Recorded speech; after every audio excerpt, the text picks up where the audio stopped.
Kashmir province की senior leaders की एक स्ट्रेटजिक मीटिंग को कंप्लीट किया, जिसे हम कहते हैं कि रणनीतिक बैठक, स्ट्रेटजिक मीटिंग, जो अभी तक सुबह 10:30 बजे से चल रही थी। और इस मीटिंग का जो मकसद था वो आपके सामने मैं जाहिर करना चाहूंगा। आपने देखा होगा पिछले बजट सेशन के दौरान ही भारतीय जनता पार्टी ने असेंबली के अंदर और असेंबली के बाहर एक इशू को उठाया था, जो इशू आउटसोर्सिंग ऑफ जॉब्स था। जम्मू कश्मीर में जॉब्स को आउटसोर्स किया जा रहा है और असेंबली में जम्मू कश्मीर के वजीर आला ने मेरे एक बयान के बाद इस बात को कबूल किया कि सरकार आउटसोर्स जॉब्स दे रही है, और इस बात को भी कबूल किया कि अभी तक 25,000 नौजवानों को आउटसोर्स के जरिए जॉब दिया गया है। भारतीय जनता पार्टी इस आउटसोर्सिंग के इस पूरे प्रोसेस को, इस पूरी प्रक्रिया को खंडन करती है, कंडम करती है।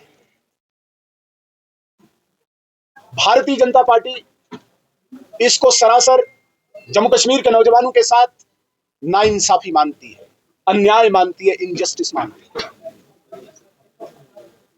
हमें बहुत पीड़ा हो रही है, हमें बहुत दर्द हो रहा है दिल में। जब हम किसी भी इलाके में जा रहे हैं, वहां पे नौजवान इस इंतजार में हैं कि कोई सरकारी महकमा, कोई नौकरी, कोई जॉब एडवर्टाइज करेगा और वो अपने मेरिट के बुनियाद पे, अपनी काबिलियत के बुनियाद पे उस नौकरी को हासिल कर पाए। ये तमन्ना हर जम्मू कश्मीर के उस नौजवान को है जिसने कॉलेजेस और यूनिवर्सिटीज में एक्सेल किया है पढ़ाई में, जिसके माँ बाप ने मजदूरी करके ख्वाब देखा है कि उसका बच्चा पढ़ लिख के उसके बुढ़ापे का सहारा बनेगा, बुढ़ापे में उसके लिए दवाई ला पाएगा। जिस बूढ़े माँ बाप ने मजदूरी करके ख्वाब देखा है कि उसका बच्चा पढ़ लिख के कोई नौकरी हासिल करेगा और अपने छोटे भाई की तालीम के लिए मदद करेगा।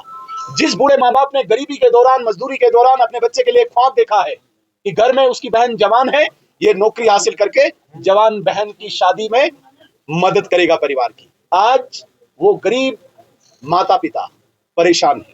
वो नौजवान जिसके साथ उसके बूढ़े माँ बाप ने सपने, ख्वाब संजोए थे, वो नौजवान आज डिप्रेशन में जा रहा है।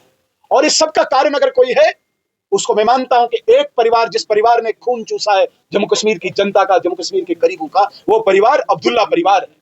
3 पीढ़ियों से जिन्होंने नौजवानों पर गोलियां चलाई, जिन्होंने नौजवानों को जेलों में बंद किया और जिन्होंने नौजवानों को नौकरी से महरूम रखा, इस परिवार के खिलाफ पूरे जम्मू कश्मीर में क्रोध है, गुस्सा है, एंगर है।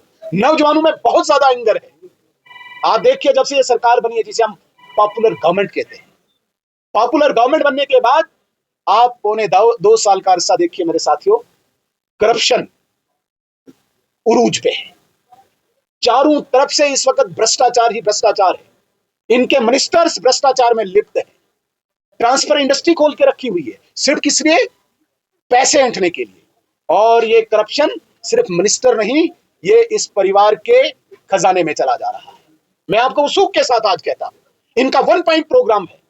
जम्मू कश्मीर में सरकार इसलिए चलाओ कि भ्रष्टाचार करना है, करप्शन करनी है। ट्रांसफर इसलिए करना है कि करप्शन करनी है, और करप्शन के जरिए जो पैसा जमा होगा उसके हिस्से अलग अलग करो। एक हिस्सा मिनिस्टर रखेगा, एक हिस्सा अफसर रखेगा, और एक हिस्सा इस परिवार के, इस खानदान के खजाने में जमा होगा। ये मैं वसूख के साथ कहता हूं, बड़ी रिस्पॉन्सिबिलिटी के साथ कहता हूं।